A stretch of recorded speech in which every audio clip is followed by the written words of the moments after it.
Boa noite a todos. Que a paz do Mestre Jesus esteja com cada um de nós.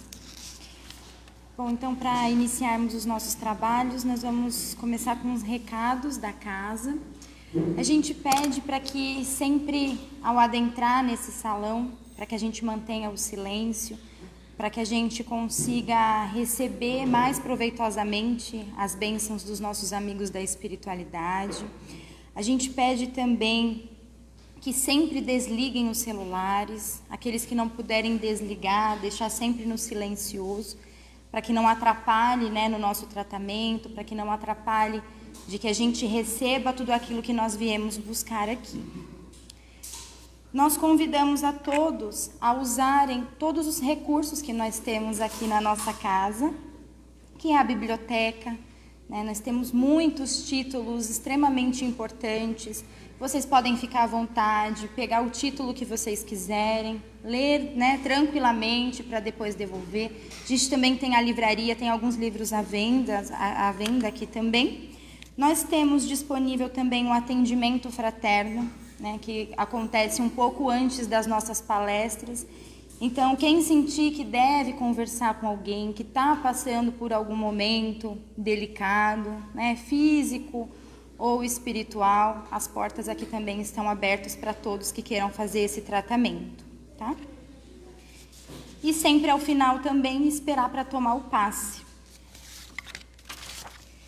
E agora, então, nós vamos ler a nossa psicografia da noite, que se intitula Seguidora do Consolador Prometido. Fui abençoada pelo conhecimento do Consolador Prometido. Ah, irmãos, quanta diferença fez em minha vida beber destes ensinamentos tão sábios. As leis divinas, tão perfeitamente conectadas entre si e integradas à nossa natureza. O equilíbrio da razão e do sentimento equacionado na fé raciocinada. Tão belo intercâmbio entre os homens e os invisíveis no trânsito de assistências e instruções à caridade entre os dois planos. Lutas a vencer, amortecidas pelo consolo das causas anteriores, datadas de outras vidas corporais, dando novas oportunidades de resgate e de reparo. Nada a temer do túnel da morte. Não receberemos a visita da Dona Morte com túnica e foice a nos amedrontar o destino, mas da espiritualidade a nos abrir infinitas possibilidades de novos rumos para a retificação das consciências. Trabalho incessante, conhecimento em abundância e amor ao semelhante. As ligações familiares, decifradas em seus códigos divinos, vencendo adversidades, estreitando simpatias, o perdão a recomeçar novos caminhos. Nada a abater. Olhando para trás, um passado longínquo, um presente cheio de oportunidades e um futuro pleno de luz. Aproveitemos as luzes e bênçãos do Evangelho, sem adiar nossa reforma espiritual.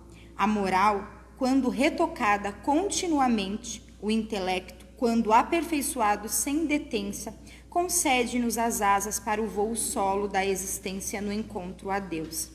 Essa é a minha palavra. Rendo graça aos maiores que sempre nos assistem.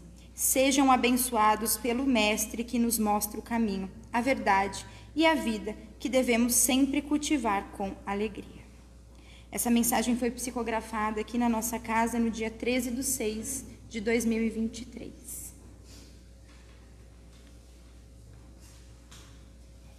Então agora vamos fechar os nossos olhos, vamos sentar confortavelmente nas cadeiras e vamos receber agora todas as vibrações de paz e de amor que os amigos da espiritualidade estão dispensando a cada um de nós.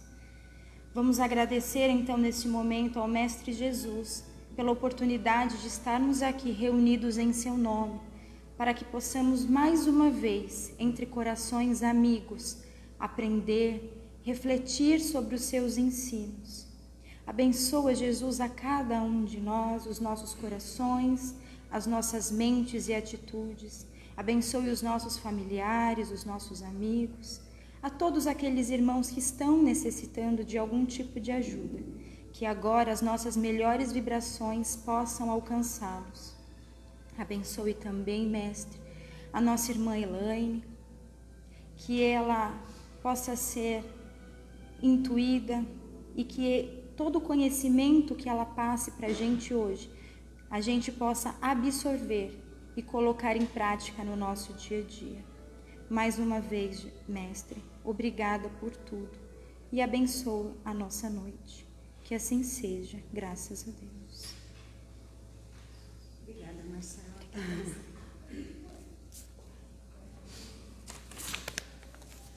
Então, agora oficialmente, boa noite a todos, que eu não tinha visto ainda. Sejam bem-vindos nesta tarde de mais um Evangelho. É sempre um prazer poder estar aqui, passando para vocês aquilo que eu estudei, né? Eu vou falar hoje sobre os puros de coração. E eu me inspirei, né? Estudei o bem-aventurados os que têm puro o coração, porque eles verão a Deus. Isso está em Mateus, capítulo 5, versículo 8.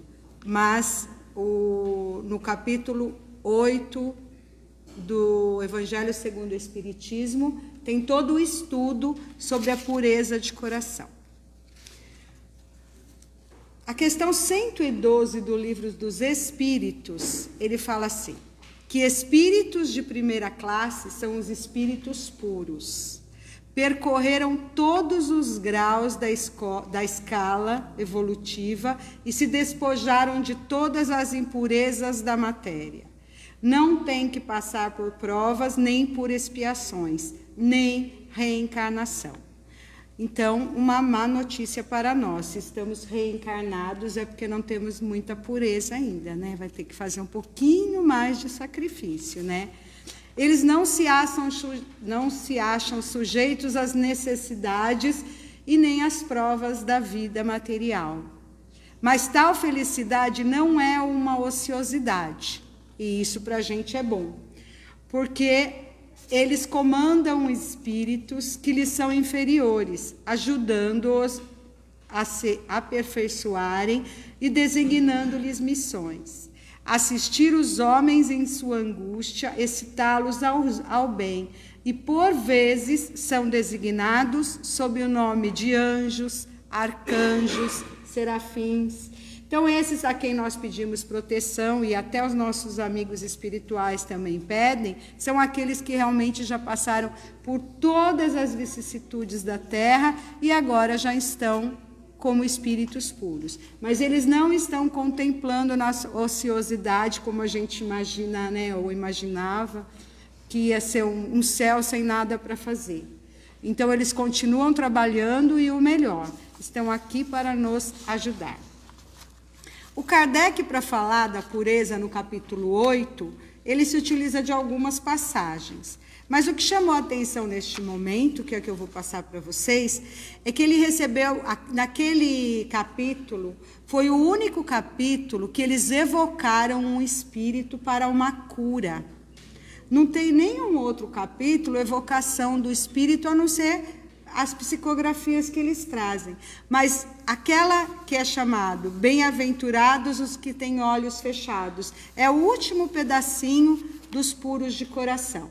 Então, os espíritos que estavam organizando, os encarnados que estavam organizando o Evangelho segundo o Espiritismo, com o Kardec, eles passavam as psicografias que a gente lê no Evangelho. Mas este daqui não. Eles evocaram um espírito. O espírito foi evocado para ajudar na cura de uma menina cega. Então, ele relata lá que ele foi evocado para ajudar a menina cega. Quem que foi o evocado para ajudar a menina cega? Foi um padre, João Maria Vianney. Ele era um pároco francês e ele viveu de 1859 até 1789, faleceu em 1859, e de tão puro que ele era, ele já veio ajudar na codificação, que ele passou essa mensagem em 63. Então, a pureza dele é porque foi o seguinte: ele nasceu na França, uma família muito pobre, muito humilde, não tinha condições de estudar. Mas ele sempre quis ser padre, sempre quis seguir Jesus, quis estudar, mas ele era analfabeto. Então, na época, ele, com muita dificuldade, conseguiu entrar no seminário, mas ele era desprezado no seminário, porque como ele tinha dificuldade de leitura, dificuldade de escrita, de entendimento, latim ele não conhecia, ele sempre era relegado. E ele, com muito sacrifício, isso aqui, a biografia dele, a gente mostra que o sacrifício realmente leva a gente aonde a gente quiser. Com muito sacrifício, esse padre João Maria Vianney, ele conseguiu entrar no seminário e conseguiu ser enviado para uma cidade para montar uma igreja. Só que é claro que não iam dar para ele uma cidade como Paris, né? Deram para ele uma cidade chamada Arnes. É uma cidade da França onde tinha muito cabaré. E as pessoas de má vida viviam lá. Era uma cidade muito ruim espiritualmente, porque viviam lá as pessoas viciosas, as mulheres de cabaré, os homens que iam atrás dessas mulheres. E nessa cidade, ele encontrou muita dificuldade, porque ele montou uma igreja num local que ninguém queria. Eram todos gentios, né? Eles não tinham religião, eles não queriam. Só que a grandeza dele, a pureza dele era tão grande que ele fazia curas a todos que procuravam. Ele fazia as curas, né, do corpo físico, ele chamavam essas pessoas que às vezes estavam doentes, perto da morte, elas se arrependiam, elas pediam perdão. Então ele conseguiu tanta coisa naquela cidade que logo a igreja, quando ele faleceu, né, a igreja não demorou muito para ver a grandeza que ele tinha feito naquele lugar imundo, né? A igreja canonizou ele e ele como é que eles falam? Ele é o padre dos padres, padroeiro dos padres. Então, todos os padres têm o Vianney como padroeiro. E tem o dia dele, o dia da Igreja Católica, que é 5 de agosto, acho o dia que ele faleceu, que eles comemoram ou lembram desse padre. E ele deu uma psicografia, quando ele passou a psicografia, ele colocou cura de Arnes, né, o Kardec, mas não de cura de curar, é que cura é a mesma coisa que padre em alguma língua, não sei se é o latim ou se é o francês. Mas então aqui o nome dele é Vianney e cura de Arnes não é a cura que ele veio fazer, embora ele fosse uma pessoa que conseguia sim curar pessoas, mas é por conta de ser um nome de um padre. Então é muito interessante porque ele é chamado, né, evocado, e ele fala assim: meus bons amigos, para que me chamastes? Terá sido para que eu imponha as mãos sobre essa pobre sofredora que está aqui e a cure? Ah, que sofrimento, bom Deus! Ela perdeu a vista e as trevas a envolveram. Pobre filha, que ore e espere. Não sei fazer milagres, eu sem que Deus o queira. Todas as curas que tenho podido obter e que vos foram assinaladas, não as atribuais senão àquele que é o Pai de todos nós. Então ele foi chamado e evocado para levar uma menina que era cega, para ver se a menina conseguia enxergar por meio dele. E ele diz que ele sozinho não cura ninguém, quem cura é Deus. Não existe nem médico encarnado, nem médico desencarnado que curem sozinho, apenas com a presença de Deus no coração, principalmente de ambas as partes, né? E aí ele fala assim: nas vossas aflições, dizei do fundo do coração, meu Pai, cura-me, mas faze que a minha alma enferma se cure antes que o meu corpo. Que a minha carne seja castigada, se necessário, para que minha alma se eleve ao teu seio. Isso é o Vianney falando. Com a brancura que possuía quando a criaste. Após essa prece, meus amigos, que a gente tem que pedir quando a gente quer uma cura de qualquer coisa, após essa prece, meus amigos, que o bom Deus ouvirá sempre, dadas vos serão a força e a coragem, e quem sabe, também a cura, que apenas timidamente pedistes, em recompensa da vossa abnegação. Então, ele não fala se ele curou a menina ou não. Não é respondido ali se ele curou a menina ou não, e Kardec também não colocou. Mas ele diz que, às vezes, e esse pedaço Kardec colocou, daquela passagem, né? Se eu tiver que entrar na terra, nascer, e tiver que fazer um escândalo com a minha mão, com a minha perna, é melhor entrar na terra sem isso, né? Está num dos evangelhos. E aí o Kardec fala isso. A menina estava querendo ser curada, mas a cura nem sempre é a do corpo, ou melhor, não é a do corpo. Antes da cura do corpo, a pessoa tem que realmente se melhorar, se abnegar, para ela ser merecedora da cura que vem de Deus. E aí ele fala para a menina: e agora, algumas palavras dirigidas a ti, pobre sofredora. Espera e tem ânimo. Se eu te dissesse, minha filha, teus olhos vão se abrir, como você ficaria feliz? Mas quem sabe essa felicidade não ocasionaria a tua perda. Então aqui é bem para a gente refletir que a gente tem que confiar, e ele fala: confia no bom Deus que fez a ventura e permite a tristeza. Farei tudo o que me for consentido a teu favor, mas eu respondo: pensa em tudo quanto acabo de te dizer. Então, para ela pensar em tudo o que ele falou, tudo que foi passado na psicografia, e de repente a cura dela, que poderia ser uma infelicidade se ela voltasse a ver, ele fala para ela ter coragem. Só que nós, encarnados, a gente esquece de tudo isso, a gente fica doente, a gente fica numa tribulação, a gente quer que seja para ontem. A gente, às vezes, se esquece de orar, esquece de pedir, esquece de ter paciência, esquece de ter coragem, a gente fica desesperado, esquece a misericórdia divina. E nesses momentos de dificuldade, muitos buscam uma religião. Então, a coisa está muito feia para o meu lado, eu vou buscar uma religião. Eu vou numa igreja católica, evangélica, no centro espírita, para poder conversar com Deus. E as pessoas vêm, muitos são os que chegam nas instituições muito ruins. E às vezes começam a se melhorar e somem, né? Então isso também é muito passado para a gente por meio do Kardec, por meio da espiritualidade.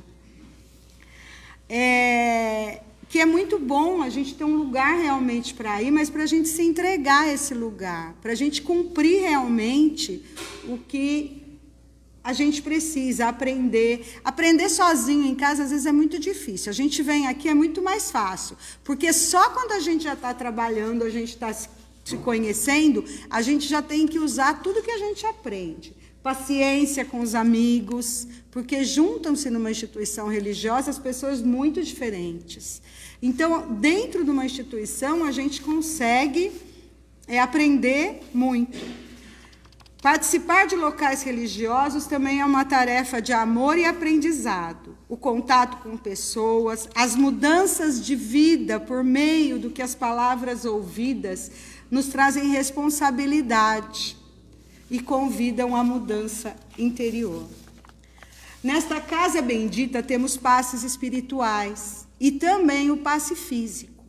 Muitos que por aqui passaram ao longo desses 32 anos já obtiveram curas do corpo físico. Quando estamos com uma dificuldade física, devemos sim procurar um médico e também o tratamento espiritual. Mas a gente nunca pode esquecer que na hora das aflições a gente tem que pedir: meu Pai, cura-me, mas faze que a minha alma enferma se cure antes do que o meu corpo. Que a minha carne seja castigada, se necessário, para que a minha alma se eleve ao teu seio. com a brancura que possuía quando a criaste. E após essa prece, pelo menos força e coragem a gente vai receber, o que já é bastante. Se a gente tiver força e coragem para enfrentar as adversidades, com Jesus no coração e o Evangelho, a gente vai tentando ficar uma pessoa mais pura, mais que aceita, mais resignada, e a cura do corpo físico e às vezes a cura de algum problema que temos em casa ou estamos passando, também podem aparecer. Seguir Jesus é renovação moral, é a limpeza do vaso interior, limpar pensamentos. Aqui nesse capítulo, Kardec fala do pecado por pensamento, que às vezes a pessoa pensa no pecado, né, e não realiza. Mas se ela não realiza porque ela não teve condições de realizar, porque aconteceu alguma coisa, ela pecou. Agora, se ela não realiza porque ela pensou antes de dar o segundo passo, ela colocou na balança o que valia a pena, aí ela, pelo menos, já está num caminho de evolução moral. Então, às vezes, a gente peca por pensamento e a gente fala, mas que besteira que eu pensei. Isso já ajuda bastante, porque a gente não vai efetuar, não vai ficar tramando uma maneira de efetuar aquilo que provavelmente não vai ser bom. Então, o Kardec também fala da limpeza dos pensamentos nesse capítulo da pureza.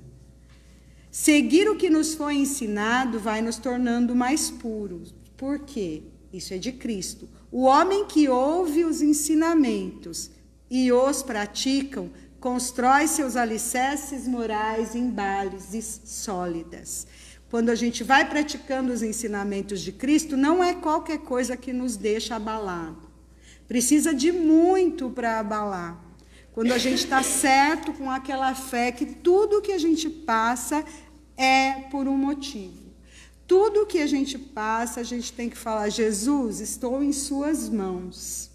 Se eu já fiz tudo o que eu podia das situações, tem uma hora que a gente entrega na mão de Jesus, e é a melhor de todas, porque Deus, por meio de Jesus e as correntes espirituais, eles acabam, sim, nos ajudando. O interior tem que ir igualando ao exterior. Por quê? Porque a gente sabe que no interior é aquilo que a gente tem por dentro. Então, quem eu sou está guardadinho aqui dentro.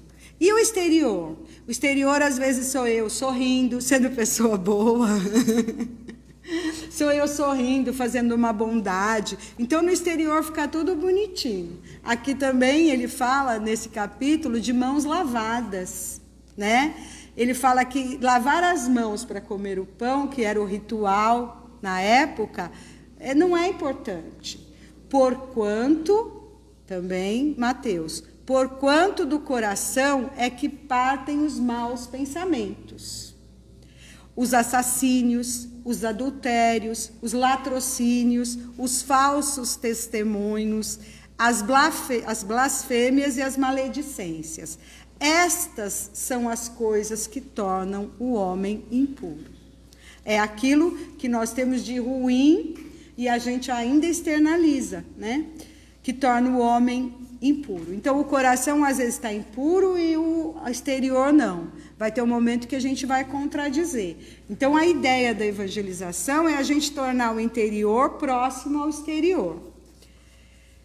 Não é o que entra pelos sentidos que vai tornar o homem impuro. Então, vamos pensar assim, eu ouço alguma coisa sobre alguém. Então, alguém vem e faz chamada fofoca.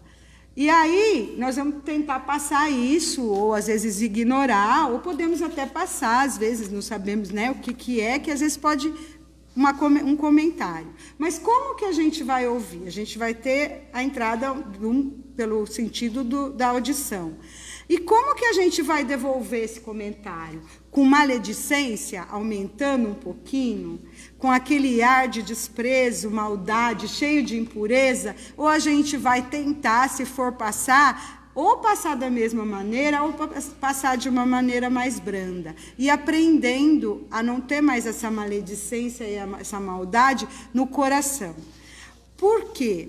Porque no momento que a gente se sente Nós temos o coração impuro. Alguém vem e nos magoa, coisa normal. Sofremos uma injustiça, mas eu não mereço. Somos sempre vítimas, né? Eu não merecia isso que estão fazendo comigo. Vítimas total. Ou então uma ingratidão. Alguém que a gente foi tão bom e a pessoa foi ingrata. E aí, o que a maioria das pessoas tem nesse momento, com o coração impuro, é um momento de cólera.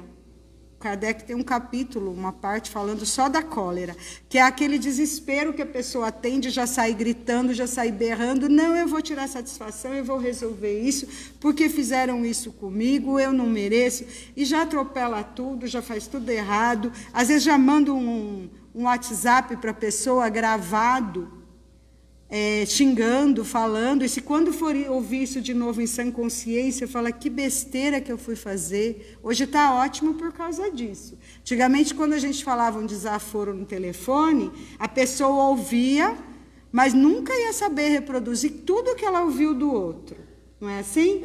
Hoje a gente ouve uma besteira imensa num áudio de WhatsApp, a gente prova. Isso está ótimo, né? Então, esses momentos de cólera, às vezes, as pessoas falam um absurdo, e a gente vê em noticiário que muita coisa começa por conta disso. E porque fala sem pensar, já responde com agressão, já trata mal, deixa as impurezas todas se levantarem. Fica aquele lago limpinho por dentro, na hora que dá uma mexida, sai tudo, né? De sujeira. E mostra o ódio.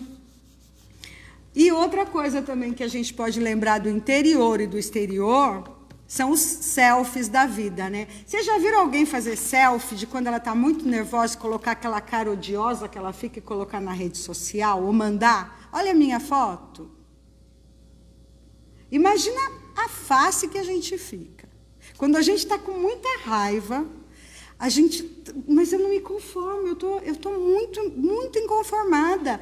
E começo a reclamar e faço aquela cara feia, transtorna. A gente fica transtornado no momento de desequilíbrio. Ninguém faz uma selfie, fala, agora eu vou colocar no Facebook, né?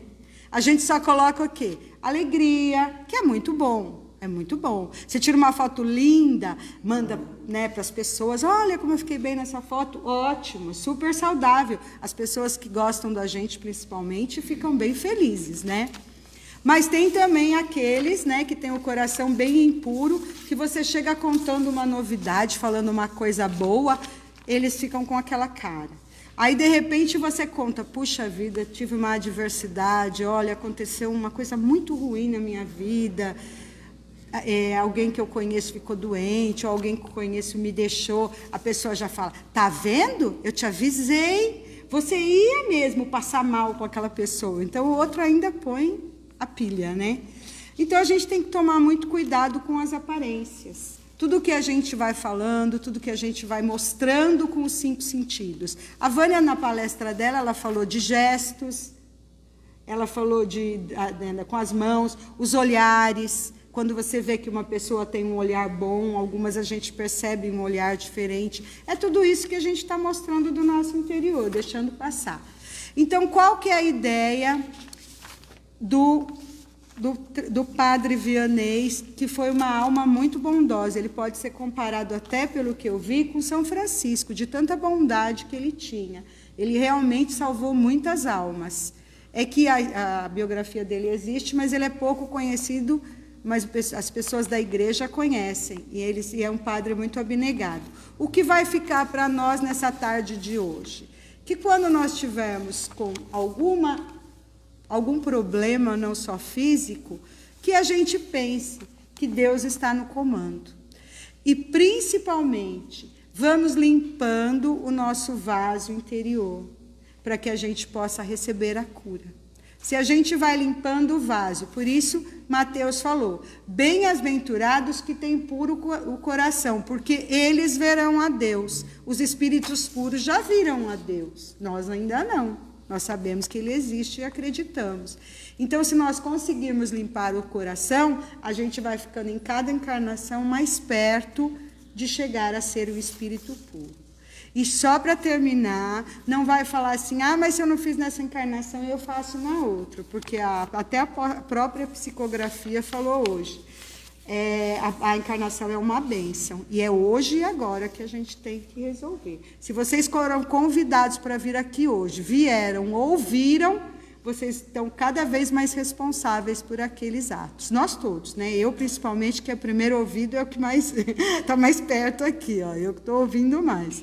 Então, todos nós que estivemos aqui hoje estamos responsabilizados, porque nós ouvimos.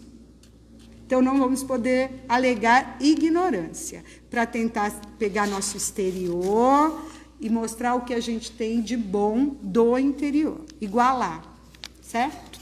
Então, leiam a psicografia completa do Padre Vianney, que realmente é muito boa. E o capítulo também, que vai nos ajudar sempre. Evangelho em casa, Evangelho no lar, e ajuda bastante. Muito obrigada por vocês terem vindo, por essa oportunidade, que todos saiam daqui melhores do que entramos. Que assim seja.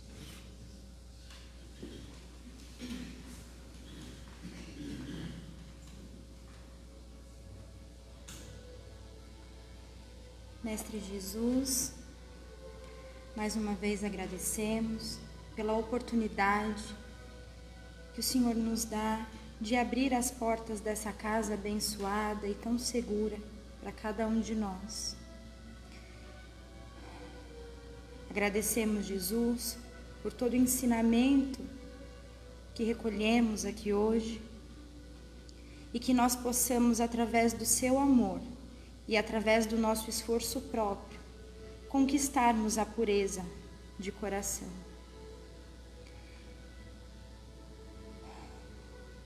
Obrigada, Jesus. Abençoe a cada um de nós, permaneça conosco por mais essa semana e que nós, através das nossas atitudes, das nossas ações e pensamentos, também fiquemos cada vez mais perto de Ti. Que assim seja, graças a Deus.